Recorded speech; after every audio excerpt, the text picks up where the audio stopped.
Hey guys, welcome to Rosie's Dessert Spot. Today we'll be creating this ruffled crescent moon cake and some buttercream writing.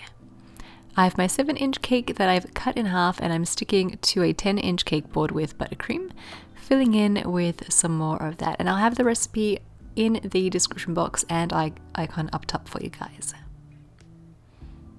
Stack however many cakes together as you like, and then create a crumb coat to trap in any crumbs from making its way to your final layer of frosting. Going around the sides with my spatula and then smoothing it out with my frosting scraper. Take that lip of frosting and pull it towards the middle of the cake. Refrigerate for about 20 minutes, or you can pop it into the freezer for about 10 minutes. When you're ready, apply your final layer of frosting. This is just regular American buttercream, and I've added in some teal green gel food color by Chef Master. Go on along the sides as well. And then take that scraper, go around till you're happy with the finish, and bring that lip of frosting back towards the middle again. I like to do one final swoop all the way around without stopping, just to make sure I have a nice clean layer of frosting on my outside. And I don't recommend refrigerating this just yet while it's still nice and sticky. Grab any sprinkles that you like and throw them onto the side of the cake. I've got gold edible druggies in a small size, a medium size, and a large one as well. I find that when you add different sized balls, they just look really good together compared to just having one size. I think it adds a lot of pop. From here, you can start creating your half crescent moon shape. So to make sure that I have a super solid shape, I'm taking a cake board. You could even use a plate for this and just taking a toothpick and running it along the outside so I have a perfect crescent moon shape. So that I have a guide for both directions of my ruffle, I'm also creating a line straight through the middle. I've taken my 104 piping tip with some darker teal frosting, angling it at about a 45-degree angle from that line, and then piping just straight, connecting with that middle line and then bringing it down towards the end there. And creating those lines, just make sure that you have a completely seamless design that is neat and clean all the way through.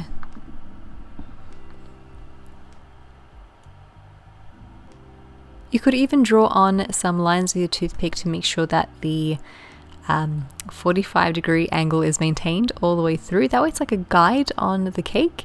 As you notice your lines are becoming a little bit too angled, you can bring them back.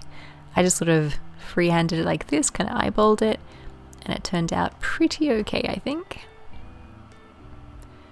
Go in the opposite direction with the other side. And then as you reach the very edge of the cake, stop piping. So remove the pressure on the piping bag and just kind of pull it down a bit, and that'll cut that ribbon right on the edge.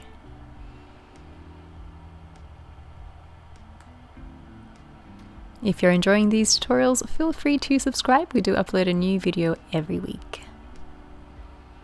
Once your ruffle is complete, take a number 101 piping tip and create a zigzag on top, and then a petal on the left and a petal on the right overlapping.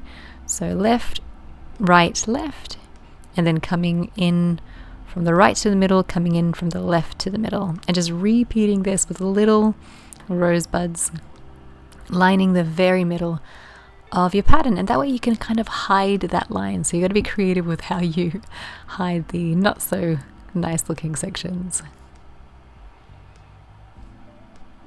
You could still use your 104 tip for this as well. I just wanted mine to be a little bit smaller and more delicate looking. So I went for the smaller version of the 104 tip, which is the 101.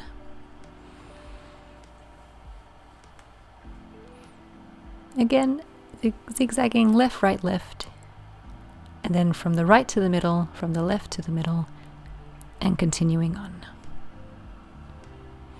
Take a number 352 piping tip with some green buttercream and create little leaves right at the base in either direction.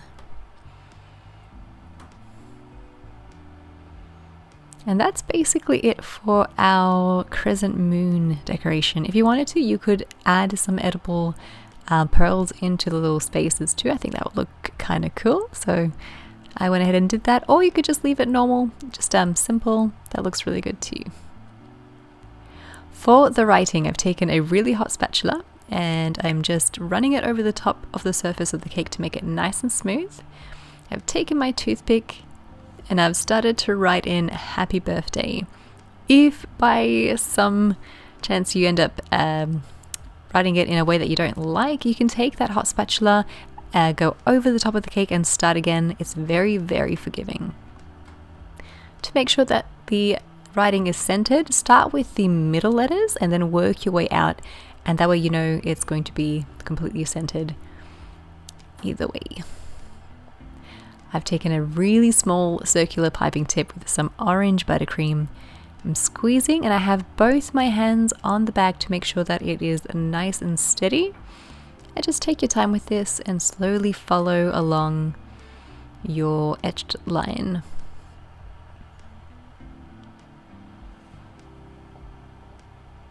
It helps not to add too much buttercream in the bag as well, otherwise you're adding a lot of pressure and you kind of don't have as much control.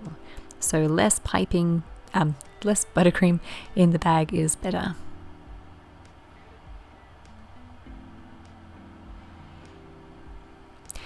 I very rarely write on cakes, I have to admit, so practice makes perfect. I'm still a little bit wonky, but those lines definitely work well as a guide.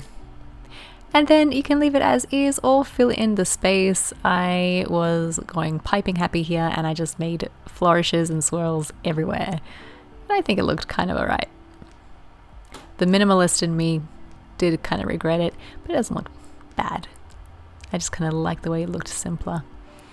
But anyway, totally up to you.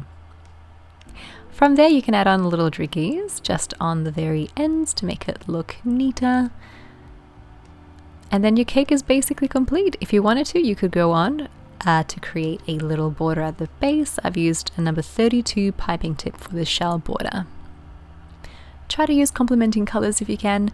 Either the dark turquoise or the orange would have worked really well here. And that's how it's done. I hope you guys enjoyed this video tutorial and give the crescent moon ruffle idea a go. If you do, I would love to see how yours comes out. Hashtag Rosie's Dessert Spot so I can check it as well. Thanks again for watching. Feel free to subscribe and we'll catch you again in the next one. Bye for now.